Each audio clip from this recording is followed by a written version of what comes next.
welcome to my show called Tough Cookies. And I love to interview artists of all different musical genres that I love and respect, but who also, in some way, are what I would call a tough cookie.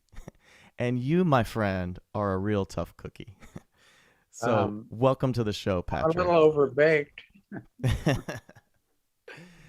um, Patrick, you have a new Lavender Country album coming out that I think is just fantastic, Blackberry Rose. How did you decide, or why did you decide to make a record almost 50 years after the first Lavender Country record? Um, why did I decide to? Yeah, why now?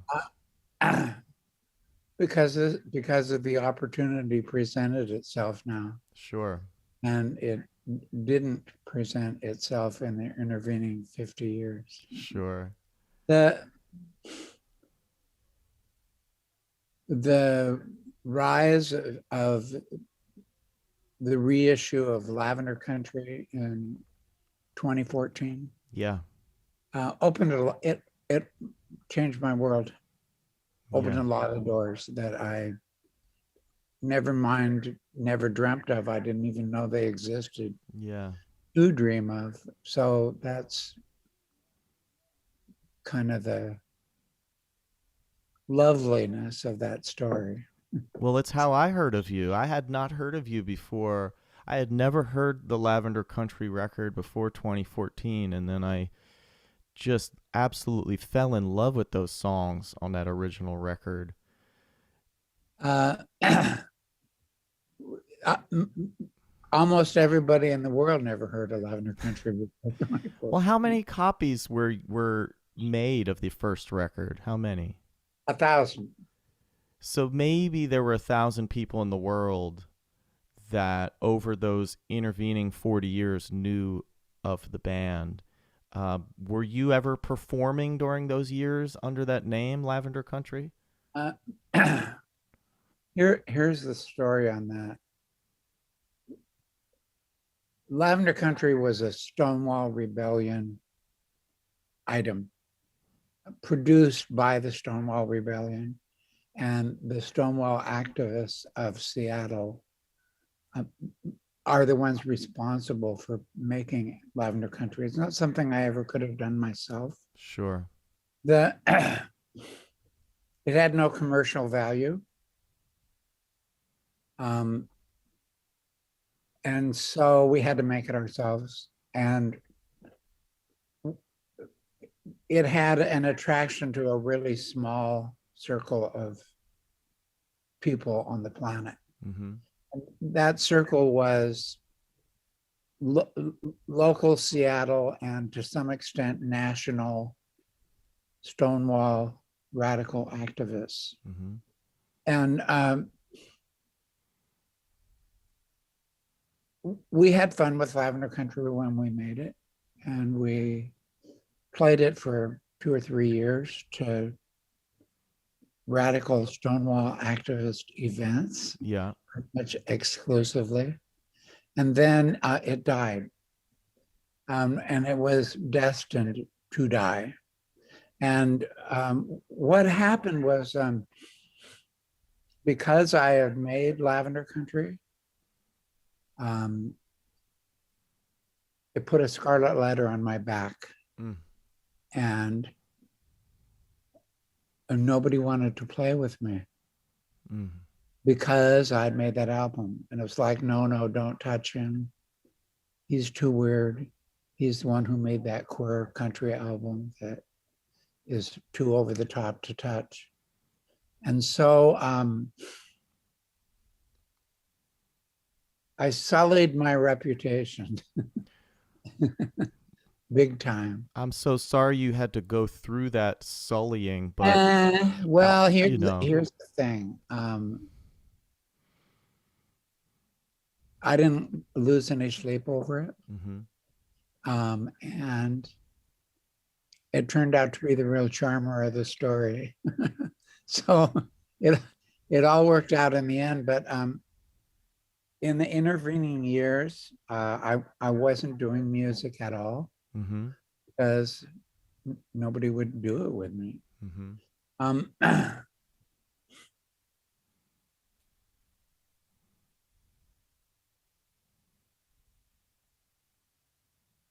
I had a very robust, interesting, exciting, engaging, and fulfilling life Mm-hmm. without Lavender Country. Pretty much my whole adult life. Mm-hmm. Um,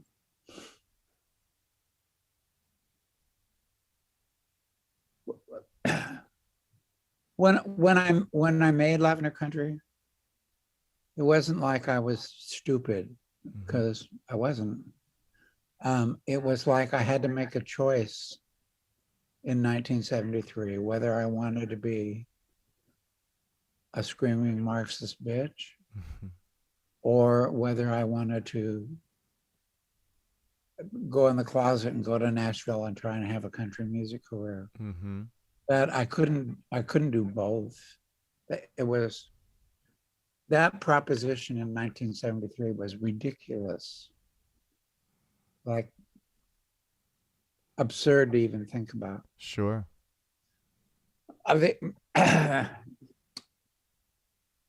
So when I made Lavender Country, it was a proclamation of the decision that I made, Mm. which was I'm going to be a loudmouth queer socialist activist for my life's work. Mm-hmm. And what that's going to cost me is a career in country music. Mm-hmm. And I made that decision with my eyes open. So, and I was right for the first 40 years, but then I turned out to be really wrong the last decade.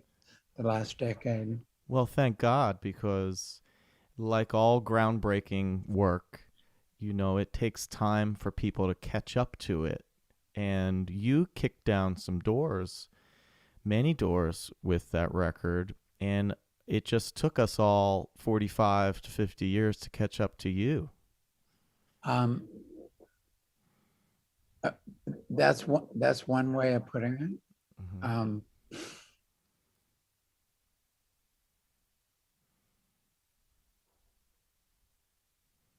There, there's a certain if to embrace that statement requires a certain amount of fat headedness Mm-hmm.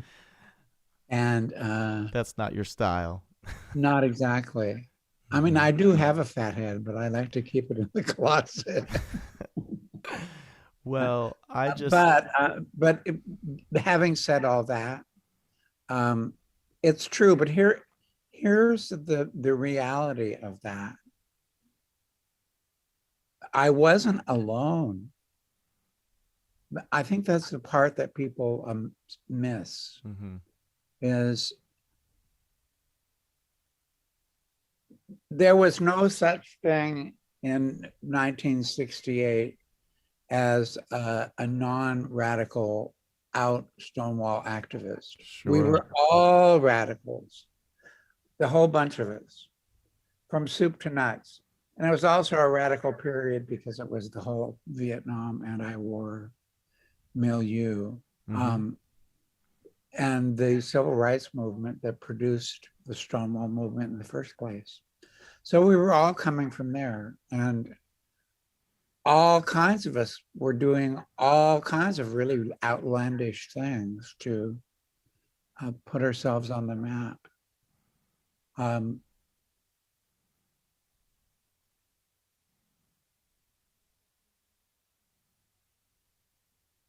so it's important to see me in that context, Sure. right? Like I didn't do it alone, and I wasn't even the best one. Well, don't sell yourself short, because we're sitting here in 2022 and there are decades of artists who walked through a door that you helped to open. And it's just a blessing that you're still with us to enjoy get some of the flowers that you've always deserved now? Well, it's miraculous that I lived long enough to see what happened to Lavender Country Story happen. Well, really amazing things that I never even conceptualized Mm. have happened in the Lavender Country Story, and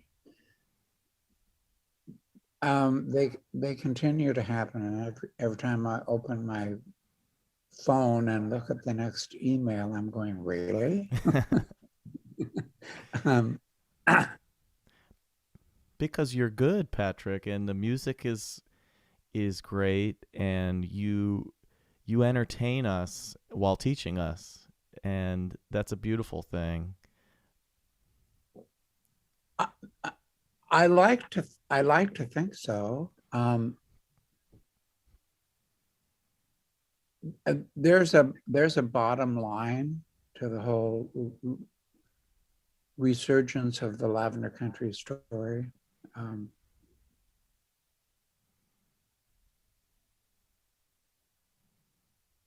Let me start by saying this. In the music industry, stardom is a capitalist plot, right? And it's got a really ugly underbelly. Mm. And it's a ripoff. Mm. I think you're a musician, right? I sure am. Yeah, Well, you know exactly what I'm talking I about then. do. I Yeah. do.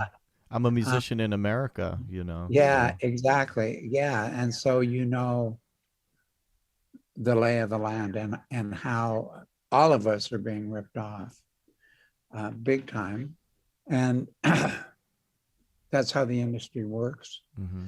And then they dangle this carrot in front of the millions of us who are born to be artists. Mm-hmm. And the carrot is, if you're gorgeous enough, which I never was, and if you're brilliant enough, and if you're sneaky and low down enough, Mm-hmm. and if you're willing to sell your soul enough, then maybe there's a one chance in a million that you too can be a star. Mm-hmm. And what that means is you have one chance in 10 million to escape the working class. And wouldn't that be wonderful? Mm. That's the carrot. Mm-hmm. Darling, I'm 78 years old and I've been a radical socialist activist my whole life. I'm way too smart to fall for that bullshit. Mm-hmm. Like, oh, please. You make me tired. Go away. Right. So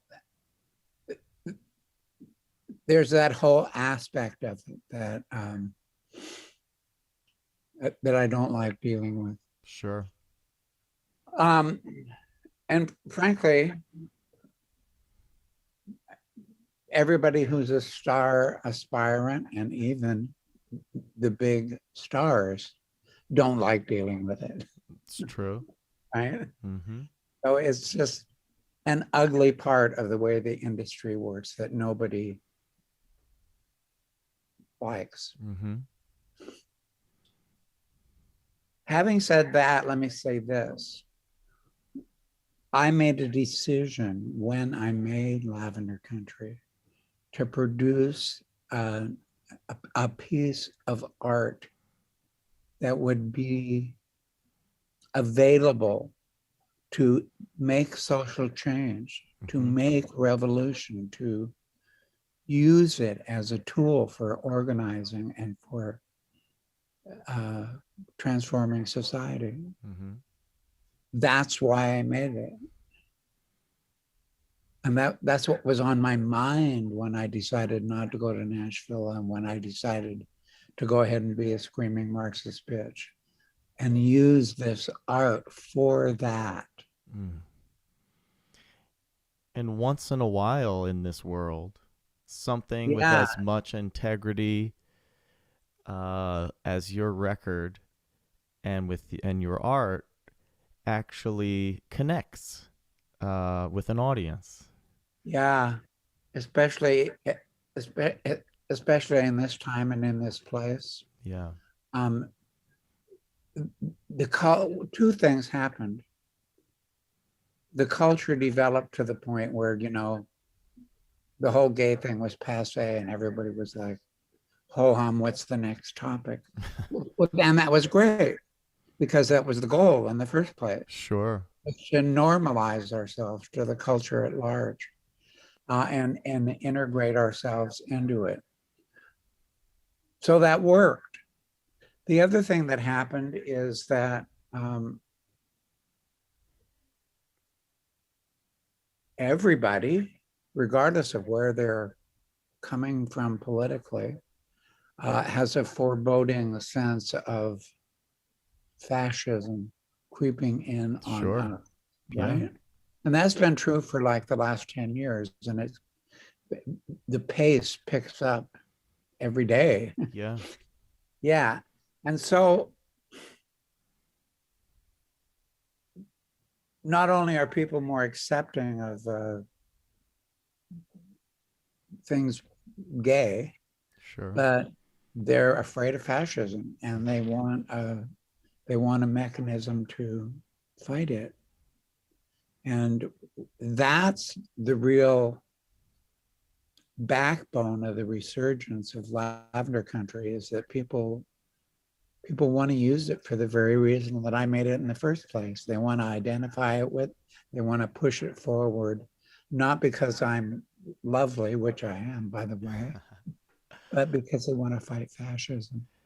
Yes, and we can never become comfortable and think that we're on, safe ground and that we can't slide backwards because we certainly can and are.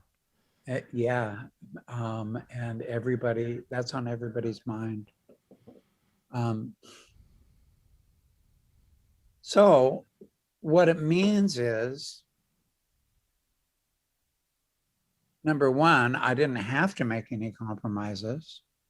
And it's too late for me to make those compromises now because everybody knows I'm a screaming Marxist bitch. And even if I didn't want to be, they wouldn't let me be anything else. Right. Um, I get the miracle of the story is that I finally get to use Lavender Country for the reason that I wrote it in the first place. Oh, it's beautiful. Right. And that's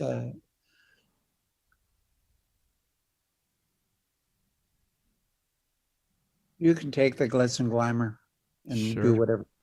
do it whatever you want with it. But it's thrilling after 50 years to have the opportunity to use Lavender Country as the vehicle that I that I had in mind when I made it in the first place. It's like, really? Yeah. now now it's coming true. Now I get to use it to organize. I spent my whole life being an organizer. Mm-hmm. It was the path that I chose. And being an organizer is a really difficult life. Oh, I bet. Yeah. Um, It's got to and be like, it's like being a band leader like me. yeah. You're just, the puppet master. You try to be the puppet master. Yeah. And then you show up at the venue and there's like 10 people there. Mm-hmm. Oh, well, I ran 1,000 leaflets and here's 10 people. There's more people in the band than in the crowd. Yeah, right. That whole thing was replete in my history of um, being a loudmouth queer. Um, but it's not true anymore, Right. right? That's the I, I finally have my hands on a tool that really is capable of reaching out to and influencing, at this point, thousands of people. More. Oh, more. Yeah, and like, um,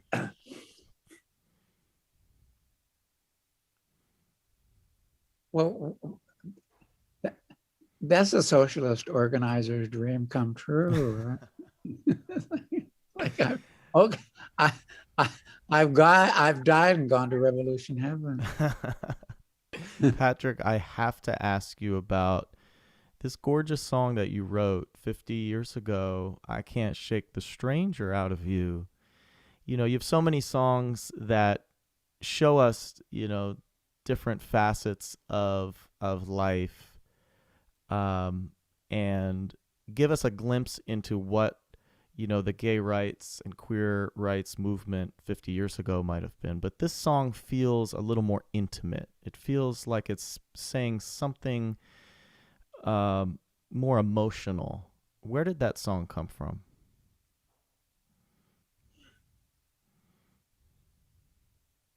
Well, Stranger turned out to be one of my best songs, or so people are telling me. Um, I wrote Stranger in about 10 minutes, which is like, I mean, it took me 30 years to write Blackberry Rose.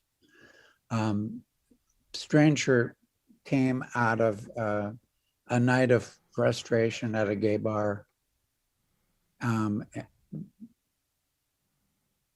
looking at the whole dynamic. So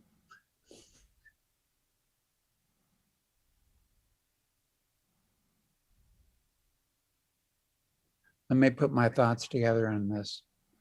Take your time. Sexual sexual alienation and sexual exploitation are a manifestation of capitalism. Mm. And that's true. And all societies throughout human history, particularly tribal societies, um, didn't even have the concept of sexual alienation or sexual exploitation. Mm. I think it's really important to remember that it's a product of the culture that we live in, that we all feel sexually exploited and alienated. Mm. And that's, of course, especially and particularly true for all women everywhere in the world now. Sure.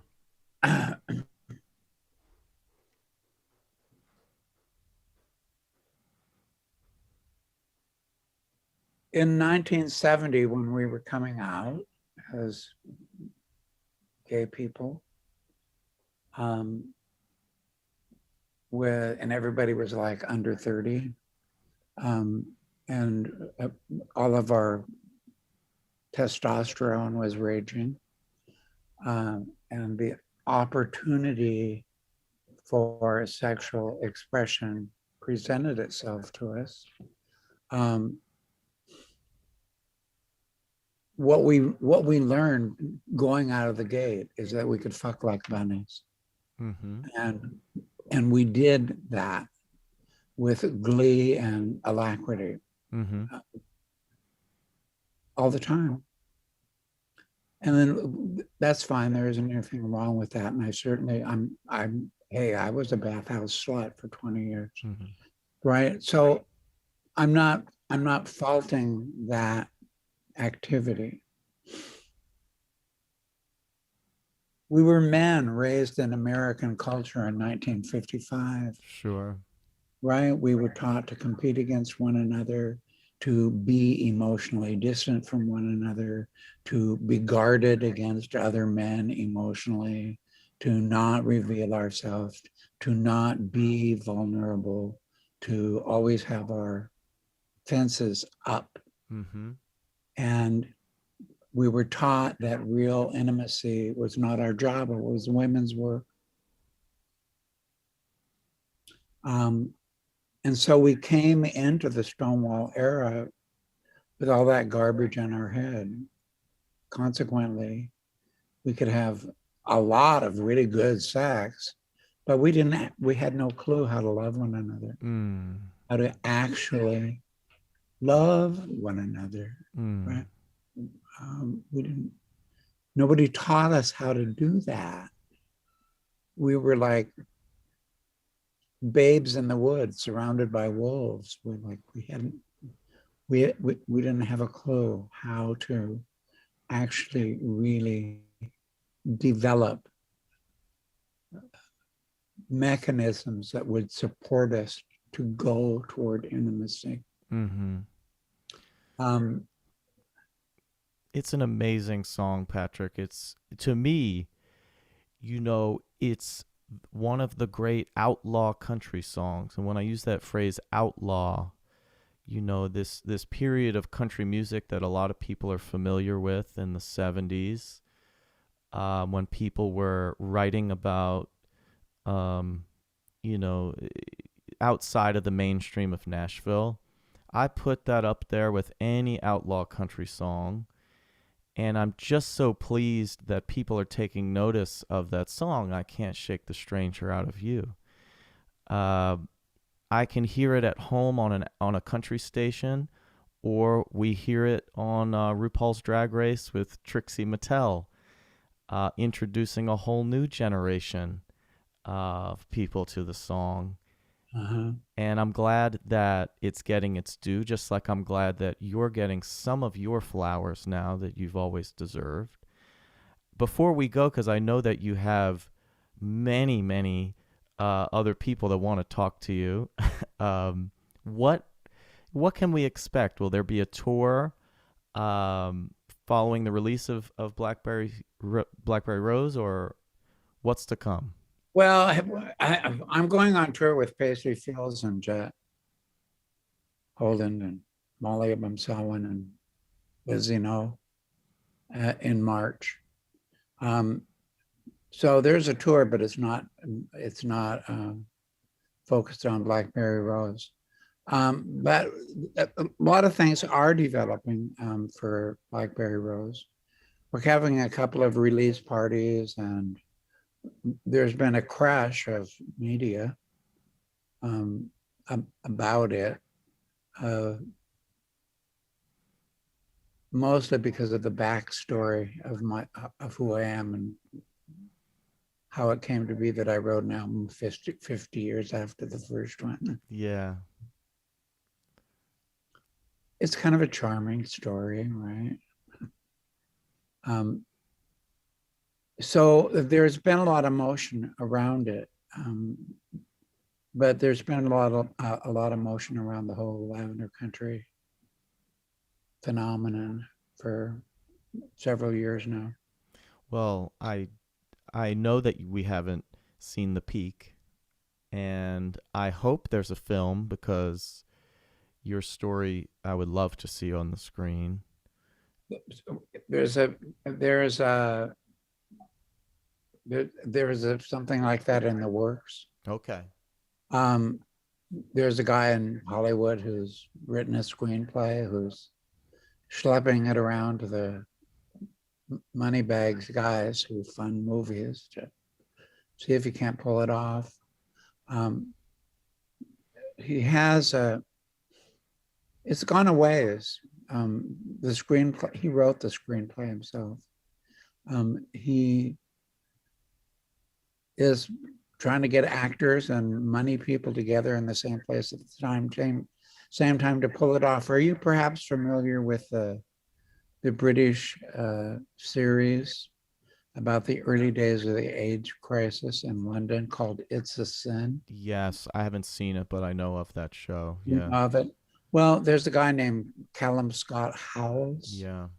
who uh, just won a best actor award for his Mm. role in that series, and he, he's been contracted to play me. Yeah, yeah. So that's where that project is at right now. But it takes a Well, long time to make a movie, and raising the money is difficult. And for everything that actually hits the screen in Hollywood, there's 35 really good film ideas that never bear fruit. sure. Well, I hope that we can intersect when you come to Philadelphia. I'm sure I'll see you out there on the road at one music festival or another. It's likely. And just keep being you, Patrick. It's inspiring to a lot of us, and I just hope that you can enjoy it while you're doing it. Mm. Whatever happens, whatever happens, it better happen pretty quick because I'm 78. But you're young at heart. Look at you. Come on, look at that Yeah, smile. I, I, I might be young at heart, but my arteries are telling a different story. Patrick, it's such Um, a pleasure to have you on the show. I can't wait to see the release of this record next week.